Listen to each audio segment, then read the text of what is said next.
Hello everybody, welcome to Nostalgia Goggles. I'm Chris, also known as Such a Gaming Nerd, and you know what's going on today. You can tell through the name of the video and also the shirt. So, yeah, I'm doing another Metroid game. I don't know why I'm ashamed of that. Anyways, welcome.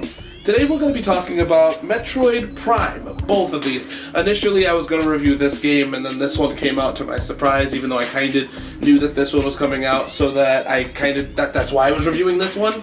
But today I'm just going to combine them both, because I tried to do them separately and it just didn't work out. So here's the deal. One, as much as I loved the GameCube, and as much as I owned one, I kind of slept on the console. And as kind of a gaming hipster at the time. See, I wasn't a big fan of where the GameCube was going back then, because I don't know why. I was more infatuated with the PS2. So, I completely skipped this game. I was too busy playing Zelda Wind Waker, Smash Bros. Melee, and so on and so forth to even really acknowledge this game. And when I did acknowledge it, I was not a big fan that it was a first-person shooter game. My opinions have changed. But how much? With that being said, let's find out if these games are still worth playing today. Well, if this one's still worth playing today. And if this one's worth picking up.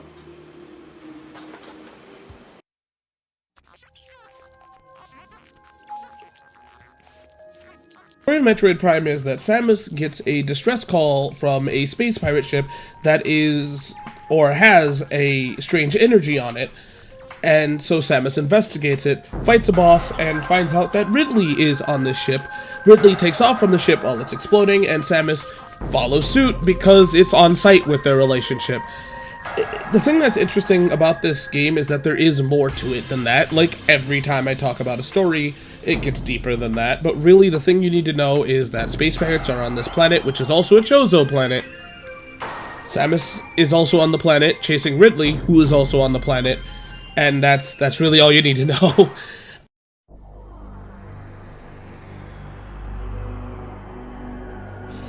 So this is kind of an interesting place to kind of talk about when it comes to the gameplay of Metroid Prime. Because there's multiple ways I can come at this one.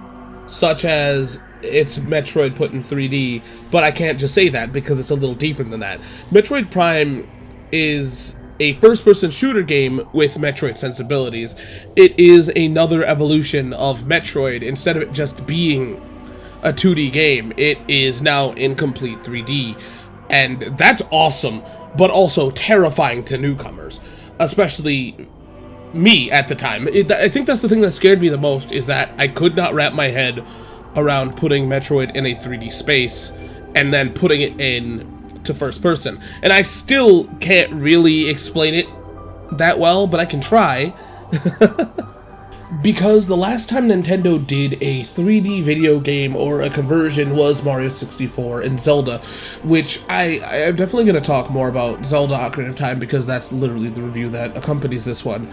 But those ones took the philosophy and put it in 3D, but also had to adapt for the time.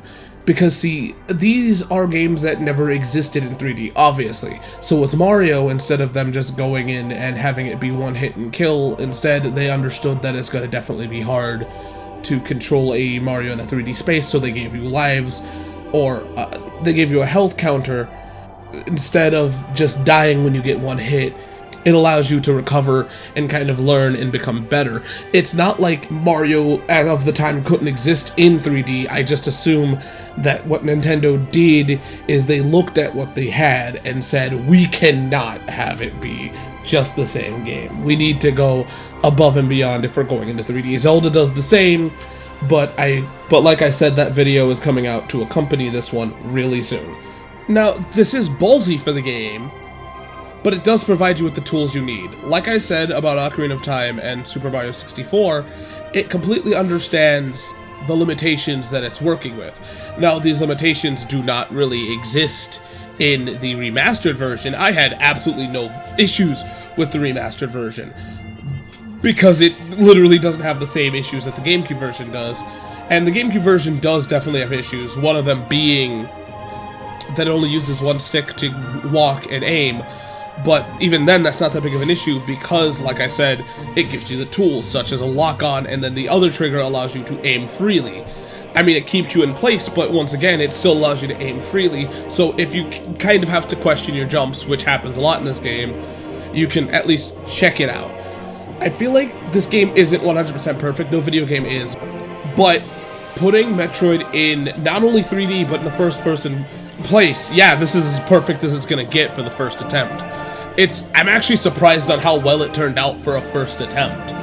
But I think it might also just be because Nintendo has a philosophy behind its games. Now, this might not be Nintendo's actual philosophy, it's just something I noticed with most of their 3D games. With that being said, let's move on to the presentation.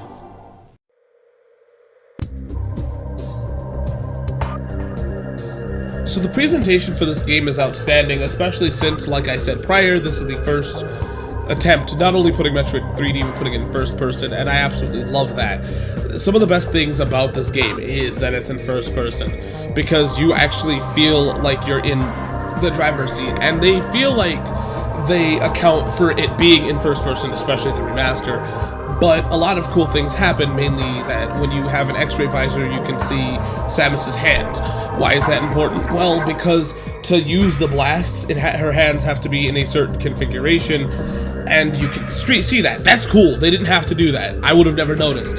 Another cool thing that comes from it being in first person is that boss fights and enemies are a little bit more personal. They're actually coming at you, and I think that that's really nice. These are things that may seem obvious, but like, this is the first time Metroid has been in first person. Let me stress this. The first time that it's been there. So for them to hit it out of the park as well as they did, mind-blowing. And the last example I want to bring up is one example that I've even heard other game critics talk about, so I'm going to do it too, is that in certain kind of things, in fog or in certain kind of blast, you can see Samus's reflection. That's dope. I love when games do that. Another thing that makes this game's presentation outstanding is the music. I absolutely love it. Now, the music of this game is interesting because it does definitely feel like you're on an alien world. There's a little bit of familiarity, but also a lot of unknowing as well, and I love it. The other thing that's also great about this game is the music is also aggressive as well. The boss music is aggressive, the final boss is aggressive as well, and I actually really enjoy that. There's nothing really wrong with the presentation. I could say that, oddly enough, the GameCube version has a reflection that the Switch version doesn't, which is odd. I don't know why that happened. But yeah, outside of that, the presentation for this game is outstanding. Both versions are outstanding. I mean, yes, obviously the remaster is better, but my god, I can't get over how well this game looks, which, it makes sense. The GameCube looked pretty good for its time, but like, damn. I don't even think you really needed to remaster it. They didn't have to go as hard as they did, but they sure did, and it was great. With that being said, none of this matters if you can't get your hands on the game. So with that being said, let's move on to accessibility.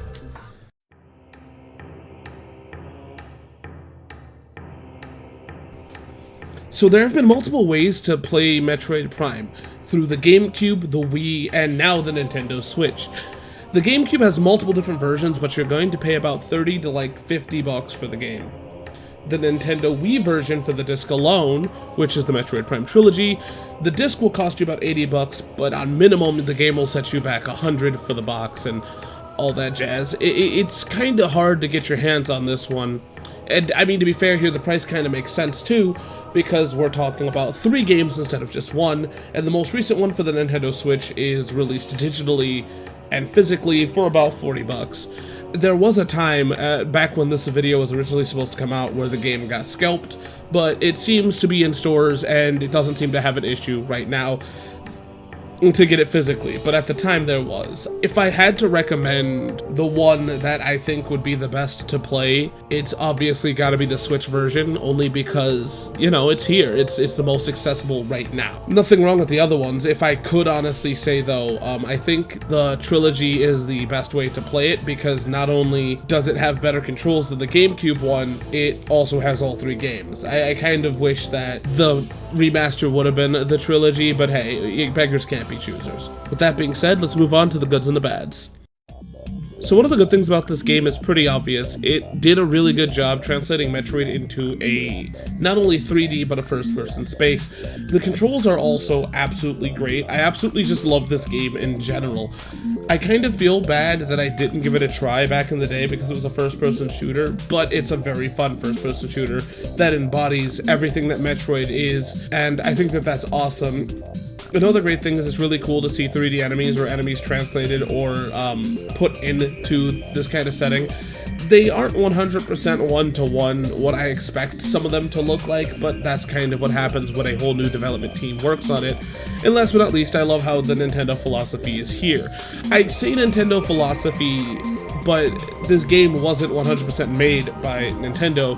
It was made by Retro Studios, but it's cool to see that they understood the philosophy of Nintendo. With that being said, let's move on to the bads.